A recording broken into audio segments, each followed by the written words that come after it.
Welcome everyone to today's exploration into the source material. We've got something really interesting lined up. Imagine you're caught in a really heated dispute with someone, and suddenly they demand a formal duel to settle things. Right. It sounds like something straight out of a Victorian novel. Exactly, yeah. Or like a Hamilton biopic or something. Yeah. But if you actually look at the sources we have today, specifically the revised Penal Code Articles 260 and 261, you'll find that the legal framework for this kind of combat is surprisingly detailed. It really is. So our mission today is to unpack these sources and understand how the law essentially tries to deconstruct this whole culture of honor-based violence. It's a fascinating bit of legal architecture, honestly, because the law, it doesn't view a duel as just any old street fight. Right, it's not just a random bar brawl. No, exactly. For a confrontation to be legally classified as a duel, it has to be preconcerted. That means you need very specific conditions like fixed weapons rules chosen beforehand, and crucially, the presence of 2 or more seconds of lawful age on each side. Okay, so the seconds. This is wild to me. If you're the listener and you're just standing there holding your buddy's coat, you might think you're just a witness. But the law sees you as an accomplice, right? Yes, a full accomplice. The logic there is that the law recognizes a duel simply can't happen without an audience and an organizing committee. You need the hype men, basically. Pretty much, yeah. By labeling the seconds as accomplices, the law is trying to dry up the support system. If you agree to be a second, you're just as legally entangled as the combatants, the principals. And the consequences are definitely no joke. Under Article 260, even if both parties agree to the fight, basically signed a mutual death waiver, the law ignores that private contract entirely. Right, it can't contract away a life. Exactly. If the duel turns fatal, the survivor is charged with homicide. And if there are injuries, they're punished by degree. You could face anything from a long prison stay down to arresto minor, which is a shorter term, usually 1 to 30 days. But what really underscores the intent of the law is the third paragraph of Article 260. It states that if you engage in combat, but no one actually gets hurt, you still get hit with a penalty. So the act of organized fighting is the crime itself. Outcome doesn't even matter. The organization is the crime. Okay, so the law hates the organization of the fight. But what about the challenge itself? You know, earlier you mentioned inciting a duel is a crime under Article 261, but there's this wild case from the sources involving a guy shouting, "Come down and we shall see whose intestines come out." Oh, yeah. That is a perfect example of the formality versus chaos distinction in the law. Because if someone yelled that at me, I'd assume a duel was about to start right then and there. But the court ruled it wasn't a formal challenge. Right. The court decided that was merely a verbal outburst reflecting ill feelings or a light threat, but not a dual challenge. Why? Because it completely lacked technical structure. There were no seconds invited. No weapons fixed and no conditions set. Without that ceremony, it's just a heated argument, not a duel. So if you're not following the code of honor to the letter, the law treats it as a standard threat. But here's where we get to what I think is the most insightful part of Article 261, which is the scoffing clause. Yes, this is brilliant. It actually punishes you if you publicly mock or scoff at someone because they refuse to accept a duel. This is essentially where the law becomes early anti-bullying legislation. In the old days, if you refused a duel, you were labeled a coward and socially shunned. The scoffing clause flips the script entirely. It says the person choosing peace is the one protected by the law. Exactly. And the person trying to use social pressure to force a fight is the criminal. It's like the law is trying to dismantle toxic masculinity or this idea of honor being worth more than a human life. By criminalizing the mockery, the state strips away the social incentive to fight. If you can't be publicly shamed for walking away, the pressure to duel just evaporates. It connects perfectly to the bigger picture. The state values the preservation of life over any private notion of settling scores. It's an aggressive move to replace frontier justice with the rule of law. So we've seen that a duel requires a specific formal setup, that seconds are just as liable as the fighters, and that you could be penalized just for mocking someone who chooses peace. Is a total crackdown on the culture of formalized violence. It really shows that the legal system isn't just about punishment, it's about social engineering, changing how we value honor versus safety. Absolutely. So listener, here's a final provocative thought for you to chew on. Since the law deliberately creates a specific criminal category for scoffing at someone who refuses a duel, it's clearly aware of how social pressure can be used as a weapon. What other social pressures in your modern life might actually be bordering on a legal provocation or a form of bullying that the law just hasn't quite caught up to yet?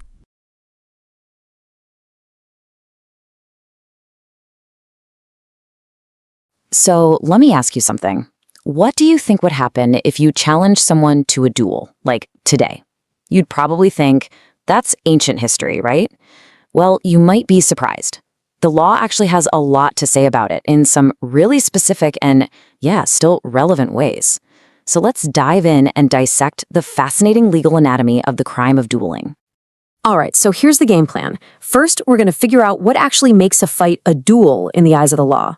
Then we'll get into the consequences, what happens to the fighters, and, who else gets in trouble. From there, we'll look at something really weird, the crime of just making a challenge. And to wrap it all up, we'll dive into a real-life court case that shows the difference between a big-time argument and a formal duel. Okay, let's jump right in. Section 1, the anatomy of a duel.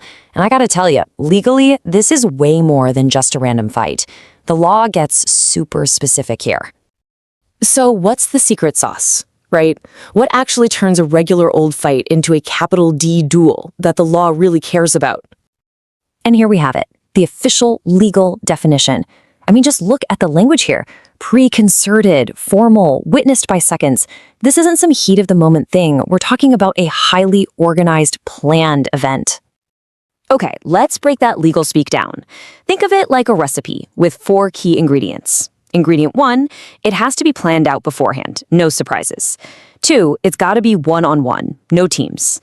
3, and this is a big one, each person needs at least 2 official witnesses. We call them seconds. And 4, those seconds are the ones who pick the weapons and set all the rules. If you're missing even one of these, well, legally speaking, it's not a duel. All right, so let's say all those conditions are met and a duel actually happens. What's the fallout? That brings us to our next section, the consequences of combat, or you could call it the legal price of honor. The law is actually pretty straightforward here. It's kind of like a sliding scale of penalties. If, God forbid, someone dies, the winner faces the same charge as homicide. Simple as that. If people get hurt, the penalty just matches whatever that injury is. But get this, even if nobody gets hurt, if they both walk away totally fine, they still get hit with a lesser penalty just for having the duel in the first place. But here's where it gets really interesting. The law doesn't just stop with the 2 people in the fight. Oh no. Which brings us to Section 3, accomplices by law. Turns out the fighters aren't the only ones who can end up in hot water. Remember those seconds we mentioned? The witnesses who pick the weapons and set the conditions? Well, the law looks at them and says, you're accomplices. Yep, just by participating in that way, by helping organize it, they are considered just as legally responsible as the people actually fighting. Okay, now we get to what I think is the wildest part of this whole thing, the crime of a challenge. And this is so fascinating because, get this, you can commit a crime without anyone ever fighting. Not a single punch, not a single weapon, nothing. So the law points to 3 specific illegal acts. The first 2 are kind of what you'd expect, right? You can't challenge someone to a duel, and you can't push someone else to challenge or accept one. But check out this third one. It is against the law to publicly make fun of someone for saying no to a duel. The law literally makes it illegal to call someone a coward for backing down. How crazy is that? This is actually a really rare thing in law. Most of the time, just trying to get someone to commit a crime isn't a separate crime itself. But with dueling, the law says the instigation alone, the challenge, the peer pressure, the public shaming, is a crime all by itself. So with all these formal rules, you have to wonder, where does the court draw the line in a messy real-life situation? That's what our last section is all about, not just any fight. We're going to look at that crucial line between a nasty threat and an actual legal challenge to a duel. Okay, listen to this. This is a real quote from a court case back in 1951. Someone literally shouted, "Come down, let us measure your prowess. We shall see whose intestines will come out. You are a coward if you do not come down." I mean, wow, that sounds pretty intense. Definitely sounds like a challenge to a fight, doesn't it? So what do you think? Based on everything we just learned, the planning, the seconds, all that formal stuff, was this an actual challenge to a duel in the eyes of the court? Well, the court's answer was, nope, not a duel challenge. Why? Because a real challenge has to point to that formal, planned-out combat we've been talking about. The court decided this was just an angry outburst, something said in the heat of the moment. It didn't have any of those key ingredients, so it was treated as a much lesser crime called light threats. And that really leaves us with a big question, doesn't it? I mean, these old laws were all about defending one's honor. But today, we live in a world of online flame wars, anonymous comments, and digital insults. So it makes you think, what does a word like honor even mean anymore? And are our laws equipped to deal with how we fight today? Okay, so let's just unpack this right from the start. Sure. When I say the word duel to you, where does your brain go immediately?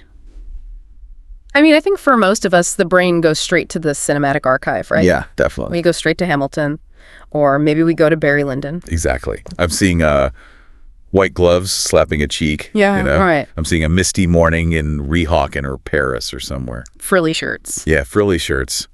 Two guys pacing off 10 steps, turning around with flintlock pistols. It feels very dramatic. It feels like a piece of theater where honor is the script and the ending is always tragic. It feels completely archaic, like something that belongs in a museum and definitely not a courtroom. Right. And that is exactly where we need to shift our thinking for today's deep dive. Because the stack of papers I brought to the table today isn't a screenplay. No, it isn't. And it isn't a history book either. No, it is the revised penal code. Which is wild to me. Yeah, specifically, we are looking at crimes against persons, syllabus 8, chapter 1, section 3. Which implies that this whole concept isn't just a historical footnote.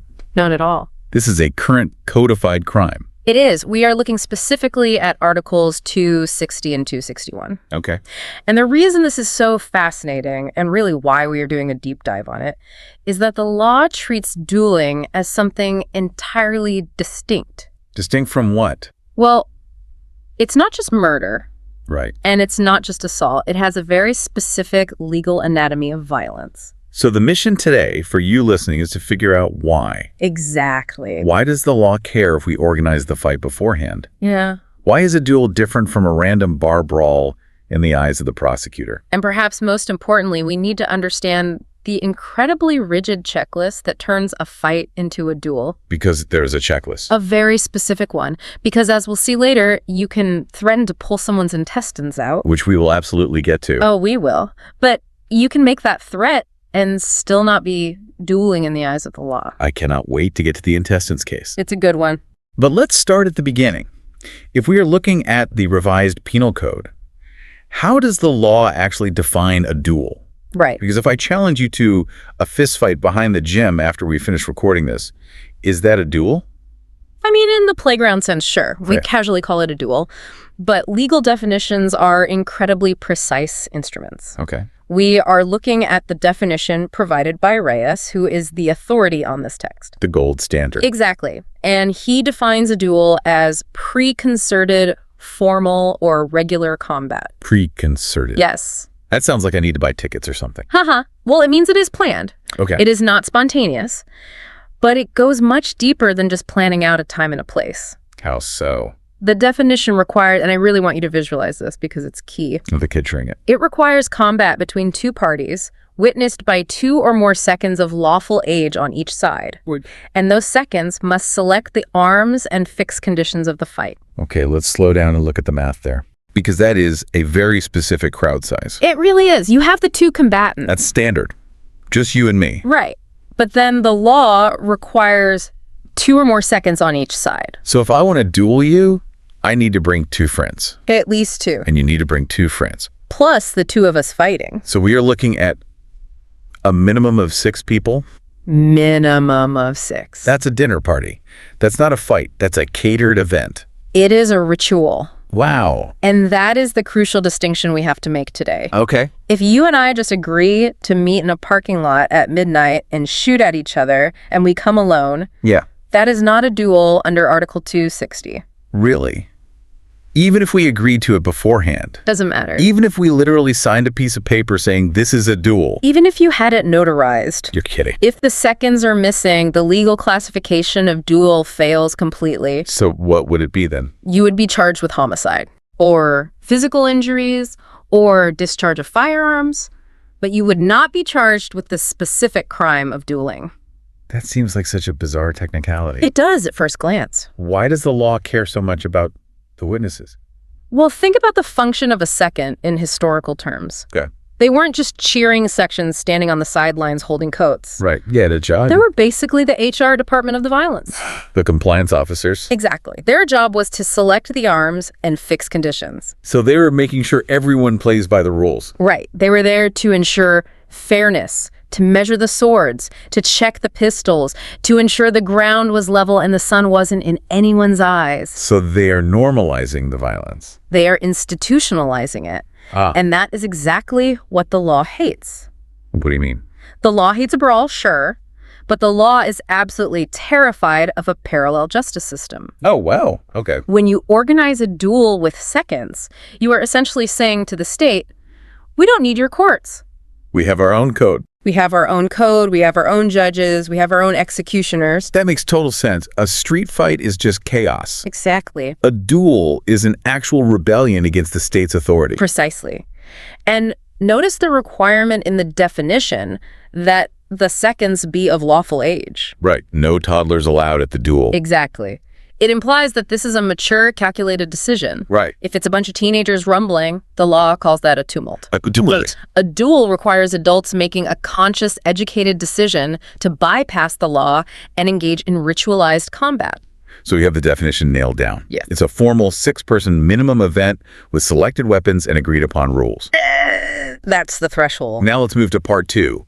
Article 260 itself. The responsibility of participants. The actual fight. Let's say we did it. Okay. We got the seconds. We met at dawn. We walked the paces. And worst case scenario, I turn around and I shoot you dead. That brings us straight to the first paragraph of Article 260. Which says what? It says the penalty is the same as that for homicide. Now, I want to push back on this. Go for it. I'm going to play the role of the 18th century gentleman here. I love it. I would stand up in court and argue. Your Honor, he agreed to this. He stood there. He knew the risks. He basically signed the waiver. The classic consenting adult defense. Exactly. Because in civil law, if I go skydiving and I sign a waiver, I can't sue the pilot if I break my leg right. Right. Valenti non fit injuria. Which means... To a willing person, injury is not done. Right. So why doesn't that apply here? That works for skydiving. It works for boxing matches. But it does not work for life and death in a private setting. Why not? Because the state views your life as belonging to the state in a way. Oh, that's interesting. You do not have the right to legally consent to your own destruction. Wow. The source material is completely explicit here. It says consent to a duel does not legalize the killing. So the contract between the agreement to fight to the death Right. is just void regarding the murder charge. It is totally void. You cannot contract your way out of the revised penal code. That's a great way to put it. If you kill someone in a duel, you are a killer. Period. The fact that he stood there willingly doesn't change the fact that you took a life that the state had a vested interest in preserving. Okay, so homicide is homicide. That part is pretty straightforward. Yes. But what if I don't kill you? What if I just hurt you? This is where it gets legally very sticky. Okay, I'm ready. This is the second paragraph of Article 260. Act 2, inflicting physical injuries. The law says the penalty corresponds to the physical injuries inflicted. Again, this contract myth comes up right. Yes. Suppose we agreed formally with all witnesses that this is a fight to the death. Okay. My intent is to kill you. Your intent is to kill me. I shoot, but I'm a terrible shot, and I only shatter your knee. A serious physical injury, but not death. Right. Now, normally in criminal law, if I try to kill you and fail, that's attempted homicide. Or frustrated homicide, depending on the circumstances. Exactly. Intent usually drives the bus in criminal law. Usually, yes. But here, the specific law of dueling takes over. How so? The source explicitly says, even if agreement had been to fight to the death, the penalty will still be that for the corresponding physical injury. That is wild. It is. It just completely ignores my murderous intent and just looks at the medical chart. It anchors the penalty to the actual result, not the plan. Wait. If you cause a serious injury, you get punished for serious injury. Which references Articles 262 through 266, right? Exactly. And if you cause a minor injury, you get punished for that. It almost treats it like an industrial accident. Like, well, you broke his leg on the job, so you pay for the leg. In a way, yes. It actually simplifies the prosecution. How does it simplify it? We don't need to prove you wanted to kill him. Because it was a duel. We already know I wanted to. Right. The intent is baked into the ritual, so Right. the court just looks at the physical damage. Now, in the notes you provided, There is a very specific, somewhat nerdy legal debate about slight physical injuries. Oh, yes. And I really want to get into this because I think it shows exactly how lawyers think. This is the arresto mare versus arresto menor debate. Okay. Translate that for those of us who aren't lawyers. Sure.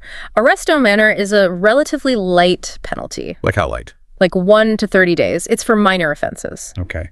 Arresto mare is heavier. That goes up to 6 months. Got it. So what is the conflict? The conflict is all about context. Let's say I punch you in a bar and give you a black eye. Okay. That's a slight physical injury. The penalty is arresto menor. Just a few days. Right. But if we hold a formal duel with seconds and weapons and the whole 9 yards, and I give you that exact same black eye, Shouldn't the penalty be higher? that is exactly the argument. Yeah. Because it was premeditated, because it was a formal duel. Right. The context makes the crime worse. Some legal scholars would argue that, but Reyes, who is our authority here, argues that the text of the law confines us. Confines us how? He says the second paragraph of Article 260 prevails. Which implies what exactly? It implies that we shouldn't artificially inflate the penalty just because it was a duel. Oh, shit. If the injury is slight, the penalty should be slight. Arresto menor. But wait, doesn't that mean you get a lighter sentence for a duel than you would expect? Well, he argues that the heavier penalties are actually reserved for when no injury happens. Wait, pause. I know. The heavier penalty is for when no injury happens. Yes. That sounds completely backwards. It does, doesn't it? Yeah. But let's look at Act 3 under Article 260. Okay. It explicitly punishes making combat, although not inflicting physical injuries. So let me get this straight. We meet, we shoot, we both completely miss, nobody has a single scratch. And yet you are both going to jail. For what crime? For the crime of dueling itself. For making combat. So the literal act of fighting is the crime, entirely separate from the result. Yes. This goes right back to what we were just saying about the state's monopoly on violence. The rebellion aspect. Exactly. The state is punishing you for the audacity of the ritual. For setting up the HR department. Yes. The fact that you set up the stage, brought the witnesses, and fired the weapons is a massive breach of public order. Even if your aim was terrible. Even if your aim was terrible. It's almost like an attempted anarchy charge. That's a really good way to put it. So how does Reyes tie that back to the slight injury debate? He argues that if you have a duel with absolutely no injury, you fall under this specific making combat clause, which has its own set penalty. Okay. But if you do inflict an injury, even a slight one, you fall under the physical injury clause. It's a really strange quirk. Missing might actually be legally distinct from hitting, but not in the way you'd intuitively expect. It's a labyrinth, for sure. But the main takeaway for you listening is this. You get punished for the result if there is one, and if there is no result, you get punished for the attempt itself. Incredible. Okay, so that covers us. The fighters. The principles. Right. But we are completely ignoring the 4 other people in the field. The seconds. The enablers. Yes. So if I ask my best friend to be my second, and he just stands there, he just holds my coat, checks the pistol, nods his head, is he a criminal? He is not just a criminal, he is an accomplice. An accomplice. Article 260, the 4th paragraph is crystal clear on this. It says, seconds shall be liable as accomplices. Accomplice is a heavy word. That means you are legally part of the crime. You are essential to the crime. How so? Think back to the definition we started with. Right. A duel structurally requires seconds. If your friend doesn't show up... I can't commit the crime of dueling. Exactly. You could commit homicide, but not a duel. So his sheer presence is the key ingredient. He is the catalyst. By selecting the arms and fixing the conditions, the seconds are the architects of the event. They turn a regular fight into a formal duel. Therefore, they share the liability. That is profound, honestly. Yeah. Because by trying to make the fight safe and honorable and fair, Right. they are actually manufacturing the exact legal elements that send everyone to prison. It is the ultimate paradox of the duel. The more you try to civilize the violence with rules and witnesses, The more illegal you make it. precisely, So I guess the public service announcement here is if anyone listening is ever asked to stand second for a friend, don't do it. just say no. You aren't just a witness. You are an active participant in the eyes of the penal code.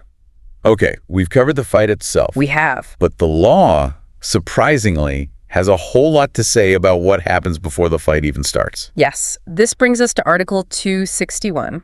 Challenging to a duel? Right. This is fascinating to me because usually in our legal system, we don't punish people just for words. Right. Like, I can say out loud I want to rob a bank. But unless you act on it. Exactly. Unless I buy this ski mask and steal the getaway car. It's just talk. Free speech, right? Correct. But the source notes here highlight a really unique exception. What does it say? It notes that this is one case in which mere provocation or instigation to commit crime is punishable. Mere provocation. The law is basically trying to stop the train before it even leaves the station. Because it knows where it leads. Yes.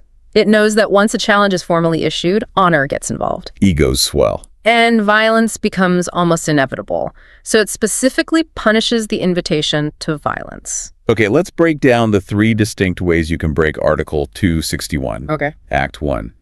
Challenging another to a duel. This seems simple on the surface, but we have to apply our strict definition again. The preconcerted rule. Right. If I walk up to you in a crowded bar and say, "Step outside, I'm going to break your nose." That is not challenging to a duel. No, it isn't. That's just a threat. That is a threat or coercion, depending on the context. But to violate Article 261, the challenger must have in mind the formal duel. So I have to be extremely specific. Yeah. I have to say something like, I demand satisfaction. Meet me at dawn, bring your seconds. Essentially, yes. You Yeah. have to be actively contemplating that formal ritual we discussed in part 1. Okay, If you are just hot-headed and screaming in a moment, you are a different kind of criminal. right. But to be a duel challenger, you need to be proposing the formal setup. That makes sense. Okay. Act 2. Inciting another to give or accept a challenge. This one targets the instigators. The messy friends, as you might call them. Exactly. The hype men. The people whispering in your ear saying, you can't let him talk to you like that. You look weak. You should challenge him. Or telling the other guy, if you don't accept this challenge, you're a total coward. Exactly. So let me get this straight.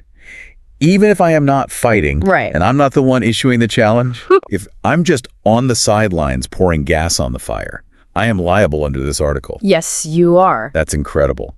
The law recognizes that duels are fundamentally social events. They require an audience. They are driven by peer pressure. So if you are the source of that social pressure, you are guilty under Article 261. Wow.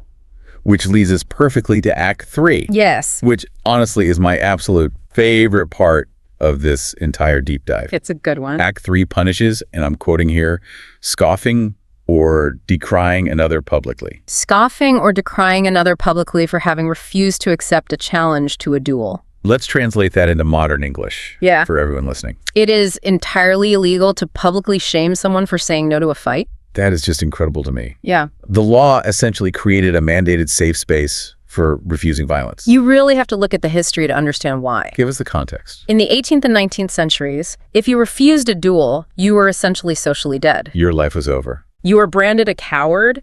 People would literally post notices in the local paper. Really, like taking out an ad. Yes. They would publish things saying Mr. Smith is a poltroon and a coward. A poltroon. Yes. Your reputation was just completely ruined. And that immense social pressure forced people to fight even when they desperately didn't want to. Because they had businesses to run, families to feed. Exactly. So the law stepped in and said, we are going to criminalize the shaming itself. So if you try to bully someone into fighting by calling them a coward, you are the criminal, not the guy who walked away. Exactly. It completely shields the pacifist. I love that. It says that walking away is the legally correct and protected action, and anyone who mocks that action is breaking the law. It's basically an anti-bullying statute for grown men with swords. It really is. It directly attacks the toxic culture of honor that sustains the duel in the first place. So we have the theory down. Yes. We have all the definitions. But as with all things legal, the rubber eventually meets the road in the courtroom. And you brought a case study today that illustrates exactly just how tricky this definition can be in real life. I did. People versus Takamoy, 1951. 1951. So we are not talking about ancient history here. No. This is post-World War II. Correct. Set the scene for us. What happened? Okay, so the defendant Takamoy has a serious grudge. Okay. The text actually says He was nursing ill feelings and hatred against the offended party. Nursing ill feelings. That is a great phrase. Very poetic for a legal brief. Yeah. So the offended party is a man named Melchor. Okay, Takamoy and Melcher. Takamoy goes over to Melchor's house. Melchor is upstairs. Takamoy's downstairs outside. Right. And Takamoy starts shouting a challenge up at him. I have the quote right here in the notes, and I want to read it verbatim because it's so visceral. Please do. He yells, "Come down, let us measure your prowess. We shall see whose intestines will come out. You are a coward if you do not come down." Whose intestines will come out. That is not a subtle metaphor. No, it is highly literal. It implies a fight with the deadly close-range weapons. It's like a bolo or a hunting knife. Probably. And notice he uses the word prowess. Let us measure your prowess. Yeah, it sounds formal, doesn't it? It does. It sounds almost like a structured contest. Exactly. And naturally, because of this language, Takamoy was charged with challenging to a duel under Article 261. Oh, yeah. I mean, if I'm Melchor standing on that balcony, I definitely feel challenged. For sure. And I definitely feel like my intestines are being directly threatened. But the case went all the way to court. Okay. And the court had to decide a very specific question. Does this angry, violent shouting match the legal definition of a duel? So they had to run the checklist. Let's do it with him. Did Takamoy mention seconds? No, he just said, come down. Did he propose a time and place for a pre-concerted meeting? The time was right now. The place was right here. Exactly. And because of that lack of structure, the court ruled that this was not a challenge to a duel. Even with the whole intestines threat. Even with the intestines. That's crazy. The court said that the vital element of pre-concerted formal or regular combat was completely missing. So what do they call it? They said this was just an invitation to a brawl. Wow. It was an invitation to immediate chaos, not a ritualized duel. So the HR department was missing. Exactly. The paperwork wasn't in order. There were no seconds. There was no agreement on terms or weapons. It was literally just a guy yelling threats in the street. Yes. So did Takamoy just walk free? Oh, no. He was convicted. Okay, good. But the charge was officially changed. He was convicted of light threats under Article 285. Light threats. Yes. I have to laugh at that. Threatening to physically eviscerate someone in their front yard is a light threat. Legal terminology can be very funny sometimes. Yeah, clearly. Light threats generally covers these heat-of-the-moment outbursts where you threaten harm, but maybe you don't have the complex plan or the immediate capacity to execute a murder right then and there. But the absolute key for our deep dive today is that the dueling charge completely failed. Because the anatomy of the duel wasn't there. Exactly. The rigid structure saved him from that specific charge. It really drives the point home. You can be violent, you can be deadly, you can be utterly terrifying. Yes. But unless you are highly organized about it, you are not a duelist. It reinforces that Article 260 and 261 are fundamentally crimes of organization. Okay, so let's zoom out a bit. Sure. We have dissected the law. We've looked at the massive loophole of the seconds. We've looked at the intestines case. Right. What is the big picture here? Why does any of this actually matter? I think it really comes down to the core concept of the state's monopoly on violence. Break that down for us. What does that mean in this context? In a civilized modern society, the state, meaning the government, is the only entity allowed to use violence legitimately. Right. They have the police. They have the police, they have the army, they have the prisons. Everyday citizens aren't allowed to dispense justice on their own. Exactly. If you get mad and punch someone in a bar, the state sees that as a lapse in judgment. It's a breakdown of order. Right. But a duel, a formal duel, is a direct competitor to the state itself. It's a rival system. It is two citizens standing up and saying, we completely reject your courts. Wow. We reject your police. We have our own code of honor, our own judges, which are the seconds, and our own executioners. That is highly subversive when you put it that way. It is. It's an open act of rebellion against the rule of law. And that is exactly why the penalties are so incredibly specific. Yes. That is why the seconds are punished as accomplices. The law is actively trying to dismantle this rival institution. It's not just about stopping two people from getting hurt. No. It's about stopping people from playing judge, jury, and executioner. Correct. It's about maintaining societal order. So let's do a quick recap of the liability ladder we've uncovered today. Okay. Because if you are anywhere near a duel, it seems like you are in serious trouble. It is a very wide net. Let's start at the bottom. Wrong one. The challenger. You open your mouth to propose a formal fight. Guilty. Article 261. Rung two. The instigator. You pressure someone else to fight. Guilty. Article 261. Rung 3. The scoffer. You publicly shame someone for refusing a fight. Guilty. Article 261. Rung 4. The seconds. You just show up to referee and hold the coats. You are an accomplice to the main crime. And finally, rung 5. The combatants. The principals.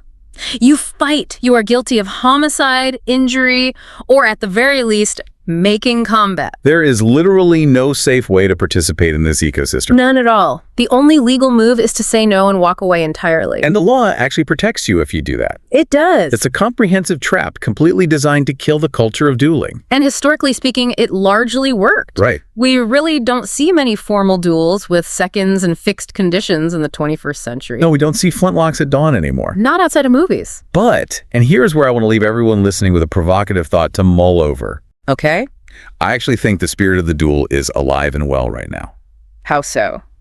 Just look at social media, look at Twitter or X or whatever you want to call it. Oh, I see where you're going. It is essentially one giant digital field of honor. That is very true. It's just constant public challenges. Debate me, fight me, drop your address. Step into the ring. Exactly. And think about that scoffing law we just discussed a minute ago. The anti-bullying one. Yeah.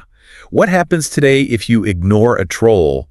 What happens if you refuse to engage in a massive Twitter argument? You get ratioed. You get ratioed. You get called a coward. People post screenshots saying you're dodging the debate. Exactly. The mechanic is exactly the same. It really is. The public shaming for refusing to engage in conflict is the literal engine of social media. That is a fascinating parallel.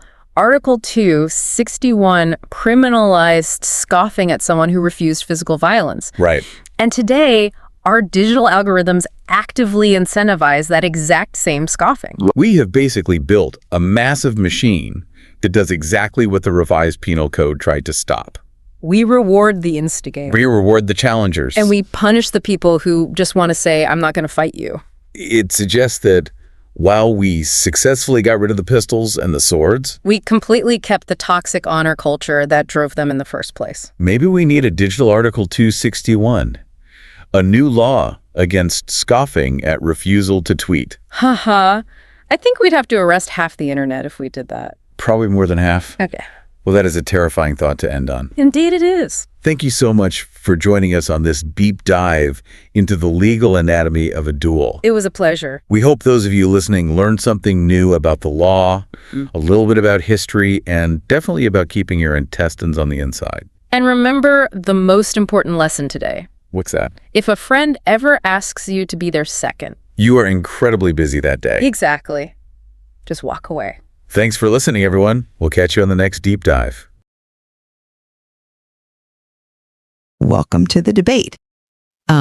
Usually when we sit down to discuss the law, we are looking at things that feel immediate, things like fraud, theft, or modern liability. But today we are opening the books on a subject that feels like it belongs in a history museum or a period drama. Yet it sits right there in the black and white text of the revised penal code. We are talking about the crime of the duel. Specifically, we are looking at Articles 260 and 261. Yeah, it really does feel like a blast from the past. I mean, when we hear the word duel, we tend to think of pistols at dawn, Hamilton and Burr, or maybe swords at high noon. It feels theatrical, but the law actually takes this very seriously, or, well, at least it tries to. We are looking at a legal framework that attempts to categorize and punish preconcerted formal combat. Precisely. And that brings us to the central question we are wrestling with today. The law, specifically through definitions provided by Reyes and the established case law, demands a very rigid definition of what actually constitutes a duel. It requires seconds, it requires formal agreements, and a very specific structure. So the question is, does this strict requirement serve as a necessary legal boundary to separate a duel from a common street brawl? Or does it create a technical loophole where violent intent is minimized simply because the participants didn't follow the proper etiquette? Right, and that is where I have some major reservations. I think when you look at how these articles are applied, or honestly not applied, you start to see that the law prioritizes the form of the fight over the actual intent of the fighters. I will be arguing that the heavy emphasis on seconds and formality effectively defangs the law, turning lethal standoffs into procedural debates. And I will be taking the opposing view. I argue for the strict legal definition. My position is that dueling is a specific crime requiring those precise elements, the seconds, the agreements, to be distinguishable from general homicide or battery. Without that structure, you don't have a duel. Well, I'm looking forward to digging into that because I think it creates a system where the law essentially says, if you want to kill each other, please fill out the proper paperwork first. Let's get right into the position statements then, because the definition here is everything. We are relying heavily on the definition provided by Reyes regarding Article 260. A duel is not just a fight. It isn't just two people who are angry at each other taking swings. It is legally defined as preconcerted, formal or regular combat between two parties. But here is the crucial part that distinguishes it. The part that I think is really the linchpin of the entire concept. It must be witnessed by 2 or more seconds of lawful age on each side who select the arms and fixed conditions of the fight. Right, the seconds. The entourage. But they are much more than an entourage. They are the administrators of the event. This structure is exactly what separates a duel from a chaotic street fight or a spontaneous outburst of violence. The law holds participants liable based on this specific structure. Under Article 260, the law actually punishes the making of combat even if no injuries occur. That is a critical distinction. The law is stepping in to punish the agreement and the ritual itself, recognizing that the formalization of violence is a distinct threat to public order. It is not just about two people hitting each other. It is about the organized, premeditated decision to engage in combat under specific rules. I understand the definition, and I'll admit, on paper, it looks very tidy. But I just do not buy that this rigid structure serves the interests of justice in the real world. I want to point you to Article 261, which covers challenging to a duel. The limitations of this strict definition become glaringly obvious when we look at the case law. Specifically, we have to talk about People versus Takamoy from 1951. Ah, yes, Takamoy. That is the classic case regarding this distinction. It is. And it is a perfect example of what I am talking about regarding the danger of loopholes. In that case, the offender didn't just challenge the other party to a fistfight. He used very specific, terrifying words. He said, "Come down, let us measure your prowess. We shall see whose intestines will come out. You are a coward if you do not come down." Now just pause on that for a second. We shall see whose intestines will come out. It is certainly aggressive, very visceral language. It is more than aggressive. It is a clear, unambiguous challenge to the death. You don't threaten to expose someone's intestines if you are looking for a wrestling match. That is an invitation to mortal combat. But what happened in the actual ruling? Because this challenge was made by someone nursing ill feelings and hatred and, crucially, because it lacked the technical seconds to formalize it, the court ruled it was not challenging to a duel under Article 261. Correct. They categorized it differently based on the elements present. Differently is a very polite way to put it. Instead of a serious charge regarding a duel, it was downgraded to light threats under Article 285. So, because he didn't bring 2 friends to watch, his threat to eviscerate a man is treated as a minor threat. That suggests the law privileges the form, the ritual, over the clear, lethal intent. If he had been polite enough to bring witnesses, he would be in serious trouble. But because he was rude and spontaneous, he gets off light. And that brings us squarely to our first core point of debate today, the necessity of seconds and formality. You view the Takamoy ruling as a failure of the law. I view it as the law functioning exactly as it should to maintain proper categorization. How so? How does downgrading a visibly lethal threat serve the law? Because words matter, and context matters immensely in criminal liability. The court in Takamoy correctly identified that the incident was born of ill feelings and hatred. It was an emotional outburst. A duel, by the definition we see in Reyes, is preconcerted, it is cold, it is calculated. The presence of seconds, 2 or more seconds of lawful age on each side is not just a technicality or a procedural hoop to jump through. It is the proof of that calculation. Wait, you think the seconds are the sole proof of intent? Exactly. Because these seconds select the arms and fix conditions. That transforms the event from a heated argument where someone yells about intestines into a formalized ritual of violence. Without that structure, it is just a threat. It might be a very scary threat, yes, but it lacks the societal challenge that a duel represents.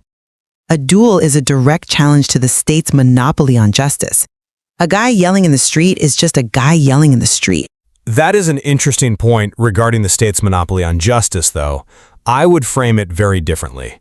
You are arguing that the seconds validate the seriousness of the event. I am arguing that the seconds are an arbitrary metric for danger. If I am standing outside your house screaming that I want to see your intestines on the ground, the danger to your life is immediate. The social weight, as you call it, is completely irrelevant to the victim who is afraid for their life. By engaging in this technicality regarding seconds, the law ignores the reality of the violence.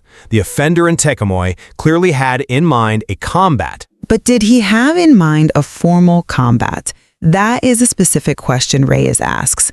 The text says the person making the challenge must have in mind a preconcerted formal combat witnessed by 2 or more seconds.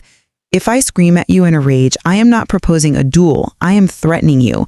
The law has to distinguish between a crime of passion or sudden anger and a crime of calculated, ritualized violence.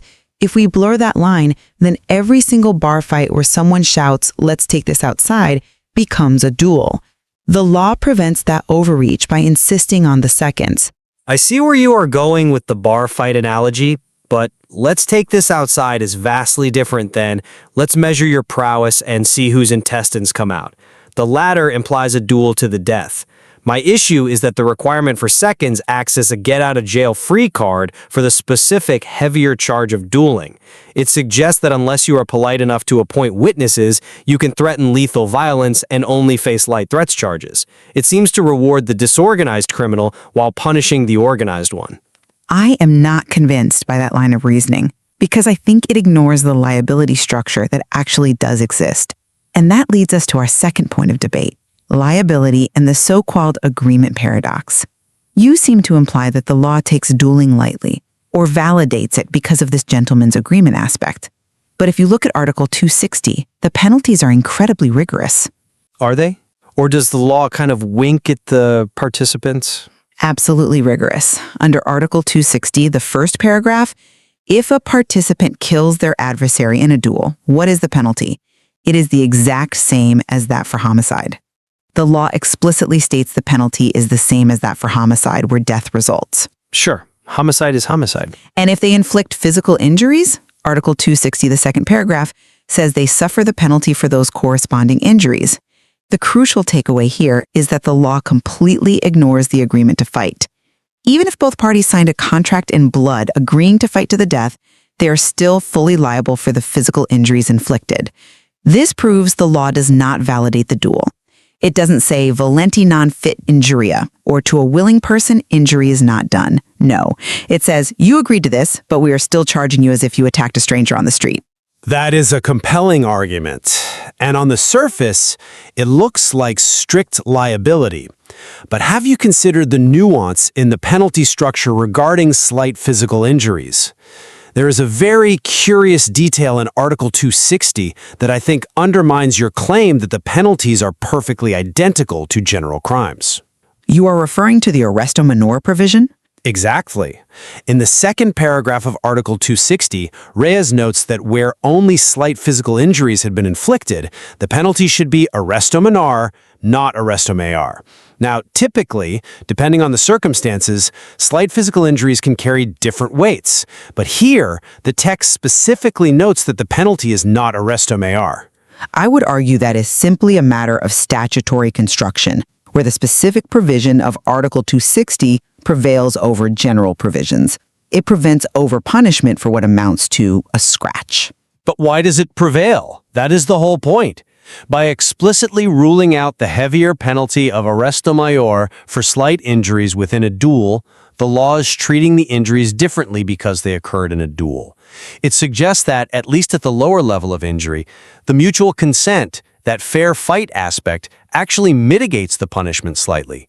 It implies that because you both agreed to stand there and shoot or stab, if the injury is minor, the state is going to be a little more lenient. It severely complicates your claim that the law is blind to the agreement. It seems to wink at it, just a little bit, provided no one dies. I disagree with that interpretation. I think you are reading too much into the sentencing guidelines for slight injuries while completely ignoring the third paragraph of Article 260. That paragraph punishes making combat, although not inflicting physical injuries. That is the clincher for me. The making combat clause? Yes. If two people agree to a duel, go to a field with their seconds, fire their pistols, and both miss, meaning no one is scratched, they are still criminally liable. In a normal situation, if I swing at you and miss, it might be attempted battery or simple assault, or maybe nothing at all if no one saw it. But here, the mere act of the duel is a crime. That shows the law is stricter, not looser. The law hates the organization of the fight. Fair enough. The making combat provision is unique. It criminalizes the attempt and the ritual itself. But let's look at who else gets dragged into this. We've talked extensively about the fighters. What about the entourage? This is my third point. Regarding the scope of liability, the law is incredibly comprehensive here. We are distinguishing between principals and accomplices. Under Article 260, the combatants, the ones actually doing the fighting, are the principals. But the law doesn't stop there. The second, those witnesses you think are just technicalities, are legally defined as accomplices under the fourth paragraph of Article 260. Right, they get charged too. Exactly. This ensures that the people who facilitate the violence, the ones who select the arms and fix conditions, are not immune. They are part of the criminal act. They aren't just spectators. They are enablers. And furthermore, look at Article 261. It punishes inciting another to give or accept a challenge to a duel. The syllabus specifically notes that this is one case in which mere provocation or instigation to commit crime is punishable. Mere provocation. That is a notoriously low bar. It is. Usually, inciting someone isn't a crime unless they actually go through with the act. Here, the provocation itself is the crime.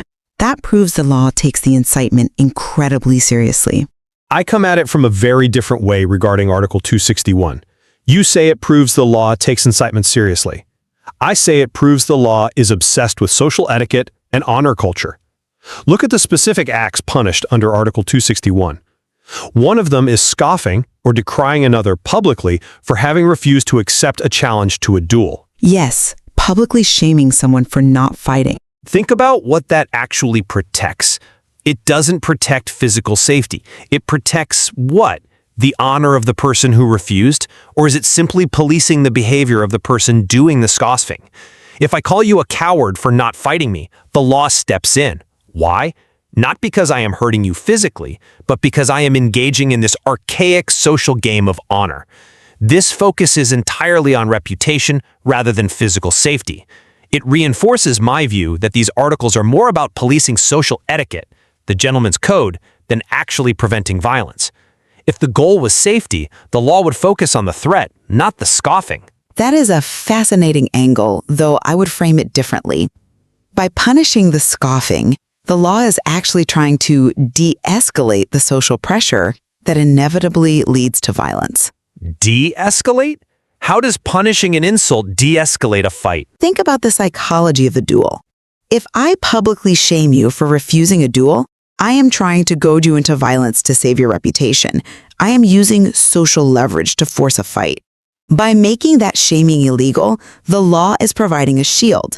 It allows you to refuse the duel and says, if he mocks you for this, he is the criminal, not you. It deconstructs the toxic social pressure that drives dueling in the first place. It is actually quite a sophisticated psychological intervention to break the cycle of honor violence. Or it is just regulating a contest. It feels like the referee handing out a penalty for unsportsmanlike conduct. It implies the game of dueling has rules, and if you break them by scoffing, you get a penalty. But if you threaten to rip out intestines without a referee, without those precious seconds, the law shrugs and says, just light threats. It feels completely disjointed. It doesn't shrug, it categorizes. And that brings us to the conclusion of our analysis today. The law must differentiate between spontaneous, chaotic violence and organized, ritualized combat. The definitions in Articles 260 and 261, specifically regarding seconds and preconcerted terms, ensure that dueling remains a distinct legal category. This allows for specific liabilities for principals and accomplices that simply wouldn't fit a standard street fight.